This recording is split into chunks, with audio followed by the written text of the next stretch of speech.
It is 30 degrees, a balmy morning here in Sharon, Connecticut. I don't know what it is at the Weather Center, but inside I bet you it's around 70. Good morning, Pat. It's even warmer than that. 74 inside and 32 outside. It's funny, I keep my studio in the morning at 74. There And you yet, go. and yet in the summer, I keep it at 70. It doesn't make sense. You would figure my body would Right. want the same thing at the same time, but no, in the wintertime, it wants more heat. It's all psychological. Well, that's my problem, Paige. That's been the problem for my life, Pat. Oh, psychological. Okay. Why do you think? Okay. Why do you think? Why do you think I picked to go into radio? Yeah, yeah. Uh, I was in TV. I was in TV first, you know. really. Uh, See, I, stu- you I, were in st- TV. Oh, yeah. Well, so I, was st- I. Wait, did I start with TV? I, Yeah, I st- started with I, TV. Yeah. I stunned him with that. Yeah, I was a stage manager. Oh, okay. I was I a actually did TV weather. I was a stage manager that gave live cues to the then 6 o'clock news and 11 o'clock news, and I was terrible at that job. And I also was the one that put up the graphics, you know, and the pictures. Oh, okay. So I made some really big mistakes. So that's why you're in radio. That's exactly. Well, and back then, Pat, this is no lie. This is I worked at it's now WVIT. I forget what it was called back then. Worked at Channel 30 in Hartford, and the two biggest mistakes I ever made was in the summertime. I forgot to change the temperature for Hartford from the 6 o'clock. Pardon me, from the 6 o'clock evening news to the 11 o'clock news, and as the weatherman was going up to show the temperatures around the state, the director yelled in my ear, "What idiot left 93 degrees up there for Oh, Hartford?" no. This idiot did, and I could see the anchorman look at me like, "You idiot." And then another time, I put a wrong picture up for a celebrity that died. And once again, and it was what was funny about it. It was I put a picture of a black celebrity up. I even forgot the name, and the director of the news show was a real burly black guy, and he shouted into the headphones, "What's the matter with you, Miles? Is it hard for you? Are you colorblind?" After those two mistakes, I withdrew and I started to work in radio. Yeah, well, my days in TV weather were fun. I enjoyed it. In fact, I was just talking to a friend of mine who was a cameraman. He lives in Florida now, and I was asking him if he had heard from any of the people that we worked with. I mean, we're talking a long, long time ago, and I'm waiting to get an answer back from Lenny and see what he says. I said I would love to have a reunion because a really, really great bunch of people. It was a TV station on Long Island that when it started, it was UHF, and because they didn't have cable back then, and it only survived for about 2 years, and then went right, flat busted broke. That's it. Well, would you say union? That was the funny thing. This was back in 1971, Pat. It was a Yeah. union. It was a union shop, okay, because it was an NBC affiliate. So it was a union shop. When I first got there to train, I was told by people rooms I could go in and rooms I couldn't go in, things I could touch, things I couldn't touch because of union rules. And believe it or not, back then, my starting pay back then was $300 a week. That's pretty good. Oh, it was outstanding. It was outstanding. It was amazing. It was a union shop. And when I left that job, I took it for a radio job where I got paid $380 a month. A month. My grandmother said, "What are you, stupid?" Yeah. Yeah. I remember those days. I can't remember totally what they were paying me, but I was doing TV weather Monday through Friday, 2 shows a day, and I was producing the rock show for them as well. And I think my salary was like $175 a week. But yeah, I left basically. I was paid a month, but I would get paid a week when I left that job. My grandmother never could understand it, but Yeah. I think I made the right decision. So Yeah, man, I think I did too. And On to weather. It's cloudy, and there'll be maybe a couple of flurries here and there. No big deal today. That's early. Could even be a little late sun breaking through near 40. Partly cloudy tonight, 25 to 30. Cloudy Friday, and a shower could come in late in the day, but the better chance is tomorrow night in the low 40s. Then on Saturday, we'll have periods of rain. It'll either mix with or change over to wet snow just briefly before it ends. I don't think there's going to be much at all to worry about. 40 and then falling. And then partly cloudy, brisk, passing flurries Sunday, 35 to 40, and still about the same chance of some flurries on Monday. So I don't see anything major as far as snow or ice right into Monday. Right now, the preliminary outlook for Inauguration Day, weather-wise, is just fair, seasonably chilly for Washington, D.C. So we don't have to worry about any storms there. We have enough to worry about.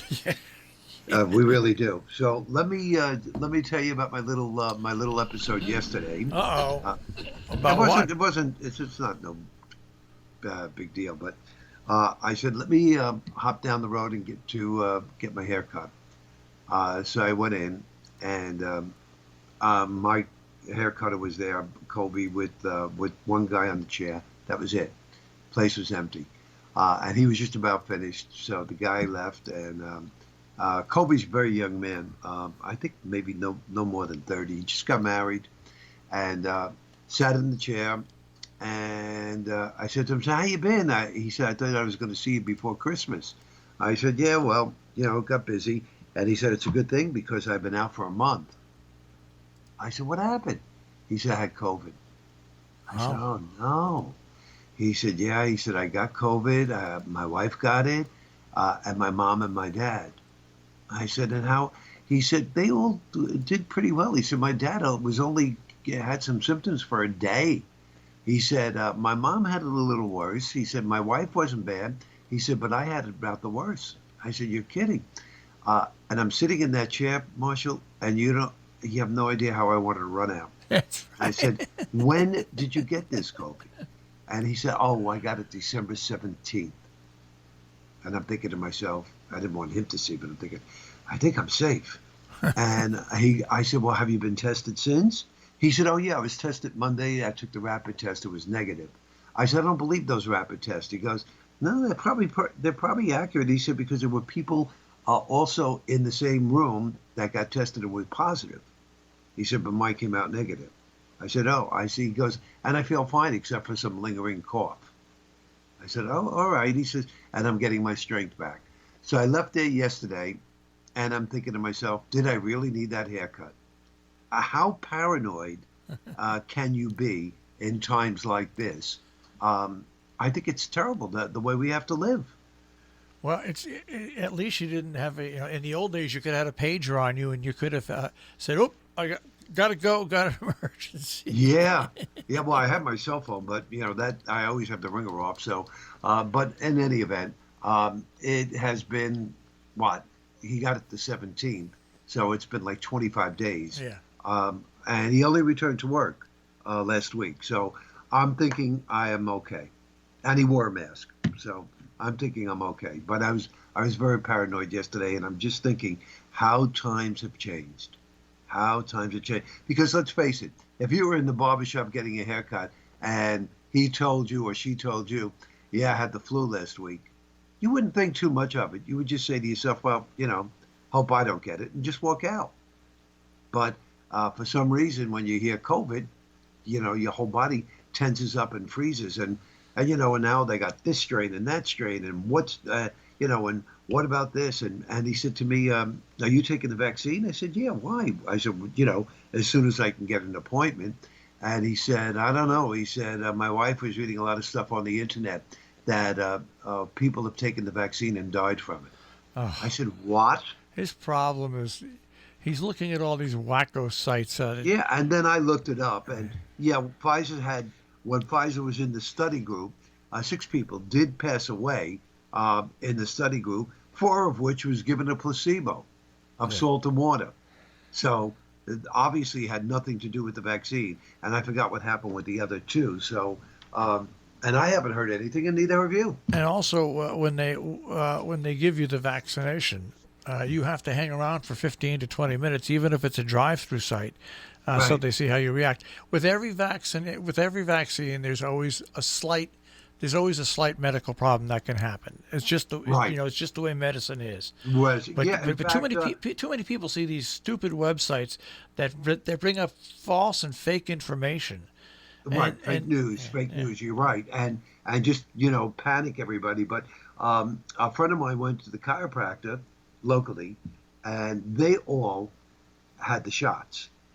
Because they're medical. And out of everybody in that office, only one lady had a reaction, not an allergic reaction. She like a flu kind of thing. Her body ached, and for 2 days. Everybody else said not a problem. But they tell you if you get the vaccination, some people will actually feel like they have COVID-19, not a very light case of COVID-19. That happens. That's part. Sometimes that happens with certain people. Right. And So I'm waiting. I'm waiting for my medical office to call me. They sent an email around yesterday saying that they have been authorized to distribute the vaccine. They haven't gotten them yet, but as soon as they do, they will let us know and give us an appointment. So they're on top of it. So I'm just going to wait. When they call me, it's Crystal Run. I'm sure you're familiar with it. yeah. They have more than one office in the Hudson Valley, and that's where I'll go. I was speaking with Mark Herco from the Sharon Hospital yesterday, and I'll be scheduled on the next flight of vaccinations in Connecticut, but it's going to be by appointment. So even though it might open up in like a week or two, I probably won't be able to get my vaccination for at least a month and a half. Okay. And how far it's going to be backed up. But still, and Connecticut's listed as one of the top 4 states in the percentage of people vaccinated. That's great.